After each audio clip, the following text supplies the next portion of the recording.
السلام علیکم ناظرین، اردو خبریں کے ساتھ خوش آمدید۔ آج ہم موجود ہیں پاکستان کے نامور اسکالر جناب مفتی قاری عبداللہ طیب صاحب کے پاس۔ ہم ان سے پوچھتے ہیں کہ 8 مارچ جو عورت کا مارچ ہو رہا ہے، اس کے بارے میں آپ کا کیا اظہار خیال ہے؟ السلام علیکم۔ وعلیکم السلام ورحمۃ اللہ وبرکاتہ۔ بہت شکریہ۔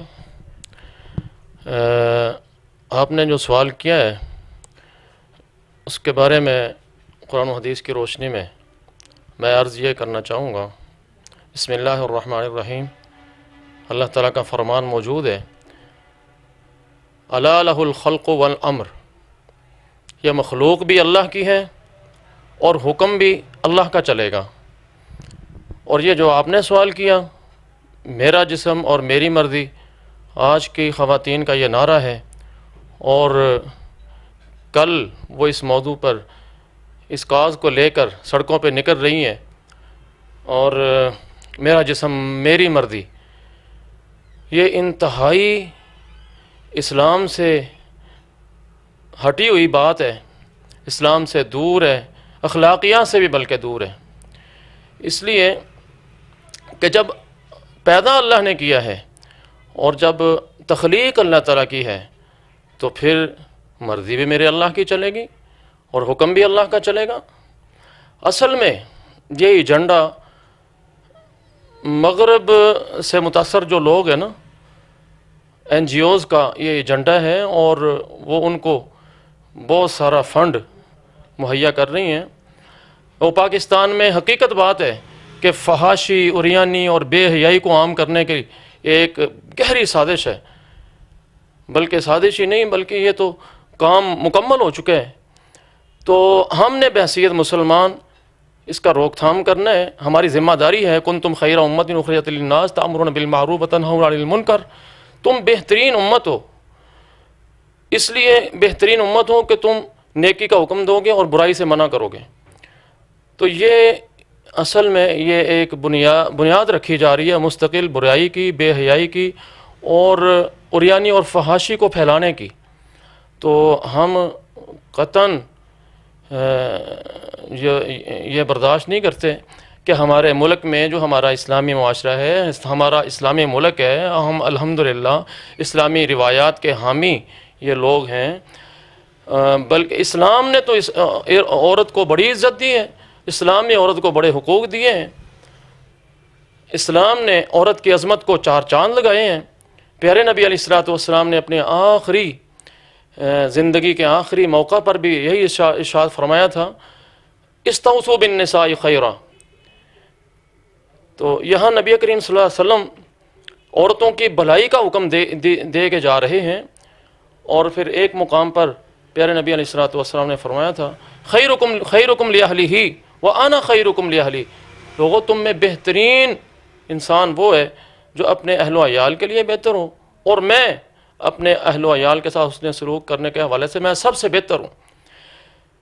تو اسلام نے عورت کو وراثت میں حق دیا، اسلام نے عورت کی گواہی کو قبول کیا، اور اس سے پہلے کیا تھا؟ عورت کے حقوق پامال ہی پامال تھے، اسلام نے آ کر عزت دی ہے نا، احترام دیا ہے، اور وہ بھی چادر اور 4 دیواری کے اندر دیا ہے۔ دیکھیں، پہلے عورت کی گواہی قبول نہیں کی جاتی تھی، اسلام نے کہا نہیں، عورت کی گواہی قبول کی جائے گی، ایک مرد کے مقابلے میں 2 عورتوں کی گواہی قبول ہوگی۔ وراثت میں الحمدللہ حصہ دیا ہے، اور اللہ تعالیٰ نے ارشاد فرمایا، یوصیکم اللہ فی اولادکم للذکر مثل حظ الانثیین۔ اور اس کے علاوہ ماں کی شکل میں اللہ تعالیٰ نے عورت کے قدموں کے اندر، قدموں کے نیچے جنت کو رکھ دیا ہے، اور بہن کی صورت میں یا بیٹی کی صورت میں یا بیوی کی صورت میں بہت زیادہ حقوق بیان ہوئے۔ دیکھیں، ایک پیارے نبی صلی اللہ علیہ وسلم نے جو ارشاد فرمایا ہے کہ جو بندہ، جو مسلمان جن کے ہاں اللہ تعالیٰ نے 2 بیٹیاں پیدا فرمائی ہیں، اور وہ ان کو اچھے انداز سے پالتا ہے، اچھی تربیت کرتا ہے، اور اس کو تعلیم دلاتا ہے، اور اس کو فرض اس کا پورا کر دیتا ہے، یعنی شادی کر دیتا ہے، پیارے نبی صلی اللہ علیہ وسلم نے فرمایا کہ وہ جنت کے اندر میرے ساتھ یوں ہوگا جیسے یہ 2 انگلیاں ملی ہوئی ہیں آپس میں۔ تو اس سے پہلے کیا تھا؟ عورت کا نام برداشت نہیں کرتے تھے کہ میرے ہاں بیٹی پیدا ہو گئی، آر سمجھتے تھے اس بات کو. تو اللہ اکبر. بلکہ اذا بشر احدهم بالانثى ظل وجهه مسودا وهو كظيم، جب ان کے ہاں بیٹی پیدا ہوتی، ان کو خوشخبری دی جاتی کہ تیرے ہاں بیٹی پیدا ہوئی ہے، تو آر محسوس کرتے، ان کا چہرہ سرخ ہو جاتا، ان کا چہرہ سیاہ ہو جاتا، غصے میں آ جاتے، تو وہ زندہ درگور کر دیتے تھے. تو عورت کی عزت کو چار چاند لگائے اسلام نے. اللہ تعالیٰ نے بار بار قرآن مجید میں ان کی عزت کا، احترام کا بیان فرمایا. پیارے نبی صلی اللہ علیہ وسلم نے اپنی زبان اطہر سے اس کو عزت دی ہے، احترام دیا ہے. تو یہ جو سڑکوں پر نکل کر اپنے حقوق مانگ رہی ہیں، وہ کون سے حقوق ہیں؟ وہ اسلام کے حقوق نہیں ہیں. وہ بے راہ روی کی ایک چلن چلنا چاہتی ہیں، اور این جی اوز اس کے پیچھے ہے. تو ہم بہرحال اسلامی معاشرے کے رہنے والے لوگ، اسلام پسند لوگ، اور اسلامی ملک کے اندر لوگ الحمدللہ اپنی بیویوں کو، اپنی بہنوں کو یہ میسج دینا چاہیں گے، وہ چادر چار دیواری کے تقدس کو پامال نہ کریں، بلکہ پردہ کیا کریں، حجاب لیا کریں، اور گاؤن پہن کر باہر نکلا کریں. اللہ تعالیٰ نے فرمایا وَقَرْنَ فِي بُيُوتِكُنَّ وَلَا تَبَرَّجْنَ تَبَرُّجَ الْجَاهِلِيَّةِ الْأُولَى، کہ گھروں میں ٹکی رہو اور اپنے زیب و زینت کو باہر گلیوں اور بازاروں میں اس کی نمائش نہ کرو.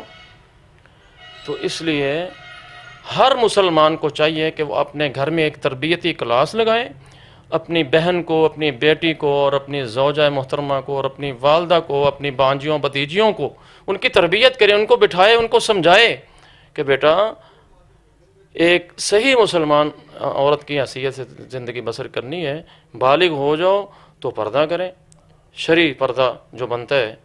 تو اللہ تعالیٰ توفیق عطا فرمائے ہمیں.